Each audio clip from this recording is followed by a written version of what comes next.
హరి ఓం. నారాయణం నమస్కృత్యం నరం చైవ నరోత్తమం దేవీం సరస్వతీం వ్యాసం తతో జయముదీరయేత్.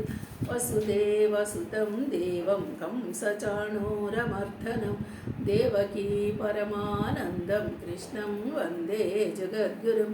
ఓం శ్రీకృష్ణ పరబ్రహ్మణే నమః. శ్రీమద్భగవద్గీత అథ షష్ఠోధ్యాయః ఆత్మసంయమయోగః. 6వ అధ్యాయం 10వ శ్లోకము.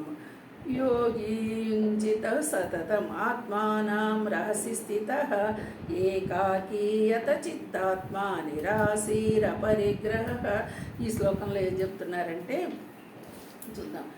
యోగి యుంజితః చూడండి, అంటే యత చిత్తాత్మ శరీర ఇంద్రియ మనస్సుల నందు వశముంచుకొనినవాడు. ఎలా అన్నాడు? యత చిత్తాత్మ, తన చిత్తము అంటే చూడండి, శరీరము, మనస్సు, ఇంద్రియాలు, బుద్ధి ఇవన్నీ తన వశములో ఉంచుకున్నవాడు. ఆశారహితుడు. ఇప్పుడు మనసు, బుద్ధి అన్నీ మన స్వాధీనంలో ఉంటే, ఇంద్రియాలన్నీ మన స్వాధీనంలో ఉంటే దేనికోసం ఆశిస్తాము? ఇంకా ఆశించేది ఏమి లేదు, ఇంద్రియాలు పరిగెట్టట్లేదు, అవన్నీ శాంతపడ్డాయి కాబట్టి దేనికోసము ఆశించడు. అలాంటి ఆశారహితుడు, భోగ సామాగ్రిని ప్రోగు చేయనివాడు అగు యోగి. ఇక్కడ భోగ సామాగ్రి అంటే ఏంటి? తన్మాత్రలు, శబ్ద స్పర్శ రూప రసగంధాల చేత బయటికి వెళ్ళిపోయేటువంటి మనస్సుని అవి కావాలి, ఇవి కావాలి, ఇది ఆనందించాలి, అదే ఆనందించాలి అనుకునేటువంటి భోగాలను ఏమిటిల్ని ఇంకా పోగు చేయటంలా. అంటే నాకు కావాలి, ప్రోగు చేయటం అంటే నాకు కావాలి అని వేసుకోవడం, అదేమి చేయటంలా. అలాంటి యోగి ఏకాకి, ఇంకా ఎలా ఉంటాడు? ఒంటరిగా. మరి రహస్య అంటే నిర్జన ప్రదేశమున స్థిత ఉన్నవాడై ఆత్మని సతతం నిరంతరము పరమాత్మ యందు లగ్నము చేయవలెను.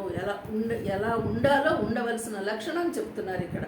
పైనేమో అందరినీ సమంగా చూడమన్నాడు, మొదటేమో అన్ని వస్తువుల పట్ల సమాన భావం ఉంచమన్నాడు, నెక్స్ట్ శ్లోకంలో అందరి వ్యక్తుల పట్ల సమాన భావం ఉంచమన్నాడు.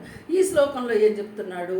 ఈ విధంగా ఉన్నవాడు ఇంకా దేని మీద ఆశ లేదు, ఎలాంటి వాసనల జోలికి వెళ్ళటం లేదు.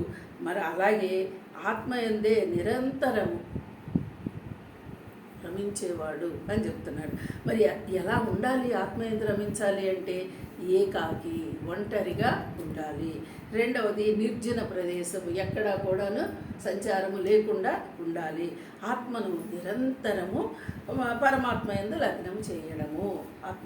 ఆత్మదర్శనము, ఆత్మానుభూతి అన్నీ చెప్పే మాటలు ఇగో దీని నుంచే వస్తాయి అన్నమాట.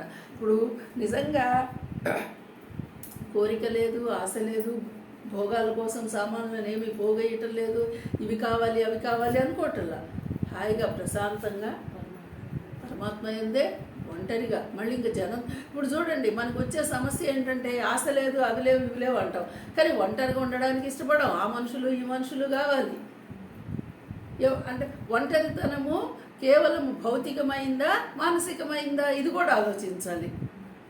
మనిషి ఒంటరిగా ఉంటే కొంతవరకు మనలోని భావాలు మారుతాయి, కానీ మనసుని పూర్తిగా ఏకాకిని చెయ్యాలి.